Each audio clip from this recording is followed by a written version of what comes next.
بسم الله الرحمن الرحيم الحمد لله رب العالمين اكن ñaar la kaw bedi obey duguti bi tugudi abi itara duguti la ka tu fo masembi parce que way ga soyede awo eken ñaare ko denge kanya fasola ko no mo so abse kata benana mais denge kanyi ko denge che kanya fasodel ba mano ko o che emuna ak may benati ga soya awo mais i kan yi faso de la ni ayi itari bena la c'est que faso o manya ibolode so normalement i kan to faso de la awo normalement i kan to faso ko che kelen deum ko u chen folo u fa jemu emuna e fengem fe mawli o jamne u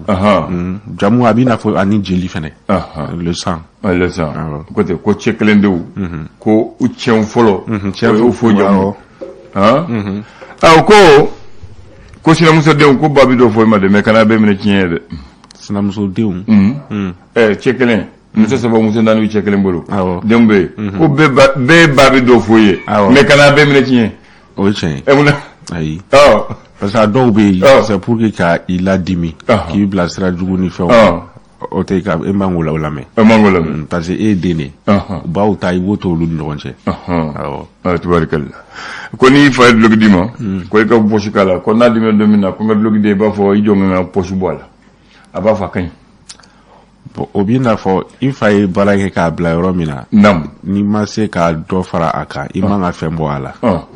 ko te ko ni ba logi di badima ko ka freke ka jivakala ko na ko ngad logi dia ba fo i jonga nga posu fara ka bola ba fa kan donc ay barake ka bla romina ni e ta fara kan mo la tia dungolu i ka parti ni i fe na so ko irala amba ku jeni muye ko ni dutugi sara dengo folo de dutugi ko muso sigilendo asigilendo ko ka kasantoya niti kanga dula ko ko foto do yo ni kanyashima o ko mi joro la karsa ku beya yo ko mo gombe sisa adigita joro la suma ku ti fo aw ko de ko ni muso sigila sigile ere dutigi joro la ka kasanto ni la niti ke dunina ko ko foto do inya na fana sigata la sigata do ki kanga mu ngewola wala ikaka yimirikijo ikanyi joro la ko ko foto sigile inya ko lenga na hon be to ko mo fode ito ko ma fo ba ra ko kambe de maw ba kambe ba kote go ka kasanto ni la ninti ke ni dugula ko ako dugu tigi sigile ndo go log du tigi kanga tabulo yela nga tabulo yela ma ay tabarikalla bismillah biye février kalo kletani duru namu tay tarata sa amba fla le ni mo ani fla namu aywa le sort o te façon que facile faut aller ko di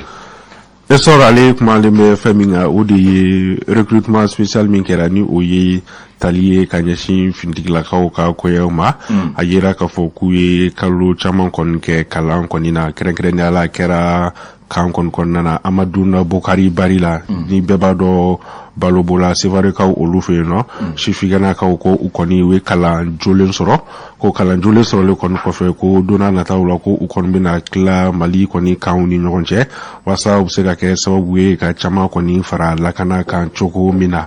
esor ni aleka la selie alibi ani esor beto nyogon fe gala mi koni ni obe mali chamache enfant kon fe ami wakati mina iko sisa nyema koni willen koni ndo kembe ka baro koni sigi senga sranyina samba fla alini mugo ani fla ferepse ka soro chamache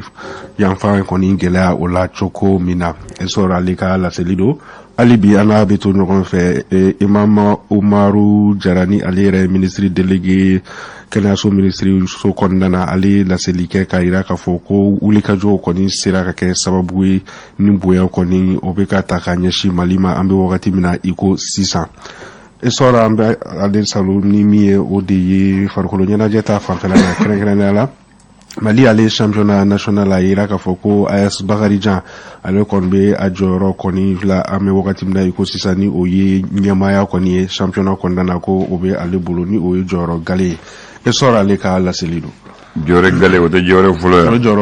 d'accord yom ay ko na na gangri man fon to famu jora be chama famda bi chama fam ko te aw lende bana godi indépendant Alec Mana Feminka au de cadre d'échange pour une transition reçue nous oyi pour tito chama ka franco kuluye Musa Mara ni ale yɛlɛma ɲamakɔrɔ ale laseli kɔni kɛ ka yira k'a fɔ ko ni cadre mɔgɔw kɔni laseli min kɛ ni o de ye k'u tɛna camancɛ fanga kɔni la kodɔn ni marisi kalo tile 25 san 2000 ale ni 22 ko ni o tɛmɛna. Musa Mara ale y'a yira k'a fɔ ko cadre mɔgɔw kɔni ni hakilina min kɔni fɔ ko o tɛ ale fɛla ye. Indépendant ale ka laseli do ali bi ani indépendant bɛ to ɲɔgɔn fɛ. Emmanuel Macron ni Faransi jamana ɲɛmɔgɔ ye ale kɔni fɛla kɔni fɔ ka kɔn ni Union Européenne ale ni Union Africaine kɔni ka ɲɔgɔn lajɛ kɔni min ka ɲi ka kɛ nin kalo tile 17 ale ni tile 18 na Bruxelles kaw olu fɛ yen nɔ. Laseli kɛ k'a yira k'a fɔ ko tungalataga kɔni ko kɔni bɛ ka kɛ sababu ye min tali kɛ Union Européenne kɔni ni ka gɛlɛya kɔni don a kɔnɔna na. Emmanuel Macron ale ka laseli do ka bɔ indépendant ale kɔnɔna na. Ali bi ani indépendant bɛ to ɲɔgɔn fɛ. Min tali kɛ Dr Umar Mariko ale ni fɛ mɔgɔ dɔw kɔni ko minɛnen do ka sababu kɛ k'u ye nɛni kɔni ta ka ɲɛsin gouvernement ɲɛmɔgɔ ma n'o ye premier ministre ye. O hukumu kɔnɔna na ko bi mardi u ka kiiri kɔni baaraw kɔni ka ɲi ka kɛ u ka ɲi ka taa kiiri tigilamɔgɔw kɔni ɲɛma bi mardi. O ka sɔn dɛ. Indépendant ale ka laseli do. Ali bi an n'a bɛ to ɲɔgɔn fɛ. Macky Sall ni Sénégal jamana ɲɛmɔgɔ do ale laseli kɛ ka yira k'a fɔ ko sanction min kɔni talen do CEDEAO kɔni fɛ ko ni a ka ɲi ka digi jamana na ko a kɔni bɛ daminɛ Sénégal la ka sababu kɛ ko a kɔni bɛ ka kɛ sababu ye Sénégal sɔrɔ kɔni ko camanba kɔni bɛ ka bɔ o la. A bɛ kɛ ɲinjugu ye. Ɲinjugu. Da. Ɲinjugu yiri. A bɛ kari a yɛrɛ kɔnɔ bamananw ko ten. Nouvelle Horizon. Nouvelle Horizon. Ale kumalen bɛ fɛn min kan o de ye sanction min talen do CEDEAO ale ni UEMOA fɛ ka ɲɛsin Mali ma. A yira k'a fɔ ko an bɛ wagati min na ko sisan marché financier régional kɔni na ko miliyari 53 kɔni ko o juru kɔni bɛ Mali la ko Mali ma se ka o sara. An bɛ wagati min na ko sisan ko yala ni wale min bɛ ka kɛ ni an bɛ wagati min na ko sisan ko donna nataw la ko est-ce que ko juru yɛrɛ bɛna don Mali la wa. Nouvelle Horizon ale ka laseli do. Ali bi an n'a bɛ to ɲɔgɔn fɛ. Ben le cerveau ni ale be CNT kɔnɔna na ale laseli kɛ ka ɲɛsi cadre d'échange mɔgɔw fana ye laseli min kɛ ni o de ye ka k'u tɛ camancɛ fanga kɔni la ko nɔ ni marisi kalo tile 25 natɔ kɔni tɛmɛna. O hukumu kɔnɔna na Ben le cerveau a yira k'a fɔ k'u bɛ ka ni wale min kɔni kɛ ko ni wale in kɔni bɛ na kɛ sababu kɔni ye ka na ni gɛlɛya kɔni ye maliyɛn denw olu ni ɲɔgɔn cɛ. Nka a yira k'a fɔ ko u kɔni sigilen ko kunnafoniw bɛɛ lajɛlen bɛ u bolo ko u sigilen bɛ ka u lajɛ u bɛ k'u ka walew bɛɛ lajɛlen kɔni jate minɛ. Nouvelle Horizon ale ka laseli do. Ali bi ani Nouvelle Horizon bɛ to ɲɔgɔn fɛ. Cadre d'échange des partis de regroupement des partis politiques o hukumu kɔni kɔnɔna na a yira k'a fɔ ko Adema PSG ale kɔni seginna ka na nin kulu kofɔlen kɔni kɔnɔna na an bɛ wagati min na i ko sisan. Ayiwa o bila kɛrɛfɛ an ka info matin sɛgɛrɛ. A ko di. Info matin ale kumalen bɛ fɛn min kan o de ye an bɛ wagati min na ko sisan gɛlɛya min kɔni bɛ kɛrɛnkɛrɛnnenya la lakana ko ta fanfɛla ale ni musaka ko ta fanfɛla na ko Mali kɔni an bɛ wagati min na ko sisan ko an kɔni sigilen bɛ ka Katarikaw olu fana ka dɛmɛ kɔni kɔnɔ walasa gɛlɛya minnu kɔni bɛ an kan an bɛ wagati min na ko sisan fɛɛrɛ bɛ se ka sɔrɔ a la cogo min na. Info matin ale ka laseli do. O tɛmɛnen kɔ ka bɔ yen nɔ Info matin laseli kɛ ka yira k'a fɔ ko Air France ko ale ka pankuru kɔni ko donna nataw la ko olu kɔni bɛna nali kɔni daminɛ Bamako. U b'u yɛrɛ. Info matin ni ale ka laseli ye. A digila cogo min na a bɛ digi la cogo min na o y'a ye o zan. L'indicateur de renouveau. Indicateur de renouveau ale kumalen bɛ fɛn min kan o de ye camancɛ fanga kuntagala ko dɔ ka fara a kan walima fɛn kana fara a kan ko hakilinaw kɔni samasamaliw kɔni bɛ hakilinaw ni ɲɔgɔn cɛ an bɛ wagati min na i ko sisan. Indicateur de renouveau ale ka laseli do. Ali bi ani indicateur de renouveau bɛ to ɲɔgɔn fɛ. Kɛnɛya ko ta siratigɛ la ministriso min kɔni ɲɛsinnen don a ko ɲɛnabɔli ma ale wulilen bɛ ka cɛsiri kɔni kɛ walasa maa minnu bɛ ni degun kɔni bɛ u kan kɛrɛnkɛrɛnnenya la maa minnu ni kɛlɛ kɛra sababu ye ka u bɔ u dagayɔrɔ la ni kana n'u ye Bamakɔ yan n'a bɛ f'u ma ko déplacés u kɔni bɛ ka o mɔgɔ 3 kɔni recensement kɔni kɛ Mali kɔni kɔnɔna na walasa kɛnɛya ko ta fanfɛla na dɛmɛ bɛ se ka ta ka ɲɛsin u ma cogo min na. Indicateur de renouveau ali bi an n'a bɛ to ɲɔgɔn fɛ axe Bamako Paris ni o ye Bamako ni Faransi kɔni cɛla ye ko Air France ko ale ka pankuru kɔni bɛna baara daminɛ ni kalo tile 17. Indicateur de renouveau ale ka laseli do. albi an lapto ɲɔgɔn fɛ farikolo ɲɛnajɛ ta fanfɛla na ko kan kɔni tɛmɛnen kɔ ni Mali kɔni ma nimisiwasa kɔni sɔrɔ a hukumu kɔnɔna na ko de kɔnɔna na supporteru olu ye laseli kɔni kɛ ka yira k'a fɔ ko dege karamɔgɔ n'o ye Mohamed Makasuba ye ko a kɔni a ka walan sɛbɛn an bɛ wagati min na i ko sisan Aminata Dununfo ale ka laseli don. Le reporter ale kumana politique ko ta fanfɛla na politique tɔn bɛ labɛn fɔ ma ko DCA ko ale kɔni bɛ a ɲini kadiri mɔgɔw kɔni fɛ k'u ka fasoden ɲumanya kɔni wale dɔw kɔni kɛ wasa gɛlɛya min kɔni bɛ caman ba bɛ se ka bɔ a la cogo min na reporter ale ka laseli don halibi ani reporter ani ale bɛ to ɲɔgɔn fɛ sisan an bɛ taa commune de Mandekaw olu fɛ yen nɔ a yira k'a fɔ ko sigidala mɔgɔw kɔni wililen bɛ ka u cɛsiri ka sabu kɛ ko mɔgɔw kɔni bɛ kɛnɛ min kɔni k'u bilalen don min bɛ tali kɛ ni o ye nisɔndiya yɔrɔ kɛnɛw ye ko u bɛ ka essayer ka olu kɔni fɛnɛ kɔni feere o de hukumu kɔnɔna na sigidala mɔgɔw kɔni wililen don ka laseli kɔni kɛ ko ɲɛmɔgɔw kɔni ka fɛɛrɛ bɛɛ lajɛlen kɛ place publique minnu kɔni bɛ tu kana se ka kɛ a la cogo min na reporter ale ka laseli don hali bi an n'a bɛ to ɲɔgɔn fɛ da dumuni ko ta fanfɛla na maa minnu commerçant minnu ni olu bɛ na ni dumuni kɔni caman ye n'a bɛ fɔ olu ma ko grossiste olu ye laseli kɛ ka yira k'a fɔ ko olu kɔni bɛ cɛsiri bɛɛ lajɛlen na wasa da dumuni kɔni a kana se ka manke an bɛ wagati min na i ko sisan. Ayiwa an b'a kuncɛ ni jumɛn ye Mali Tribune tɛ yan.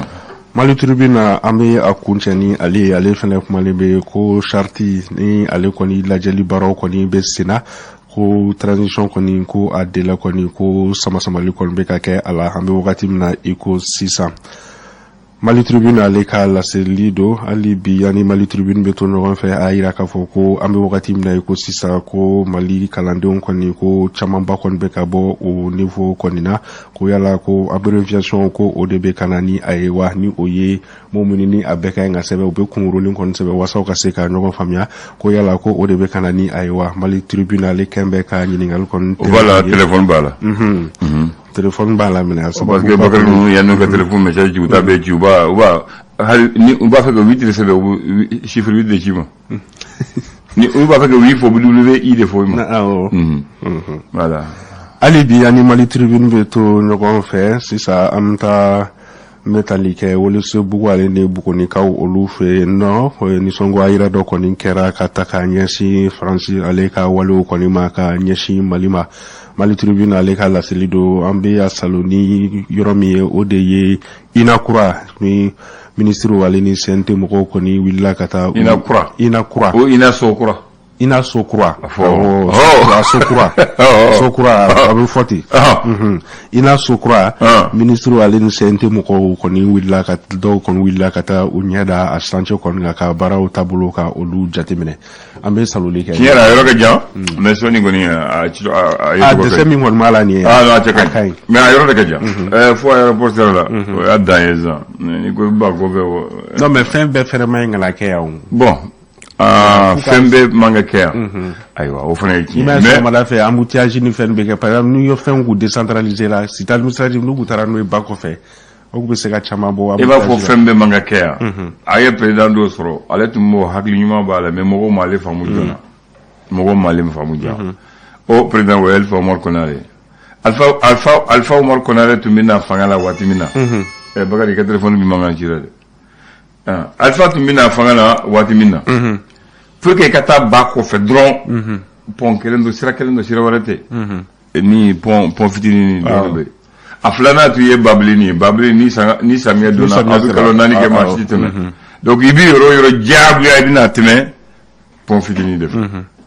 Alpha ka waati la Alpha nalen ale u ye olu Alpha nalen a ko n'o tɛ se ka kɛ ko fo fɛɛrɛ de ka ɲini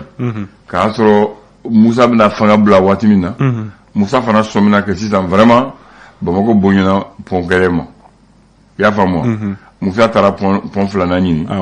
donc a y'a ɲini tubabu fɛ ale tubabu ma bɛn la mais Arabu Saoudite ka ɲɛma kɔrɔ ko n bɛ pont di ma Musa ye kabakuru fɔlɔ bila mais ko tiɲɛna n'a bolo waati min na ATT de ye a denkundi kɛ bon fond fila sinon Musa bɛ tun bɛ fanga na ni Musa tun bɛ taa dugu la parce que a bɛna tɛmɛ de fɛ ka taa aéroport fɛ o do kɔni baara tiɲɛna ma ni bɛ ba kɔfɛ baara tiɲɛna baara bɛ tiɲɛ parce que pont kelen de don faama dun ni faama dun ma tɛmɛ maa tɛ tɛmɛ voilà donc sisan o ye pont filanan dilan mais ka pont filanan dilan fala waati min na o ye pont filanan de problème ye jumɛn pont filanan dilan la mais sira ma dilan ni jiginna pont kan tu es obligé ka bifurquer kana ka taa falaje donc alpha y'o ye alpha ko bon sisan an bɛna fɛɛrɛ de ɲini donc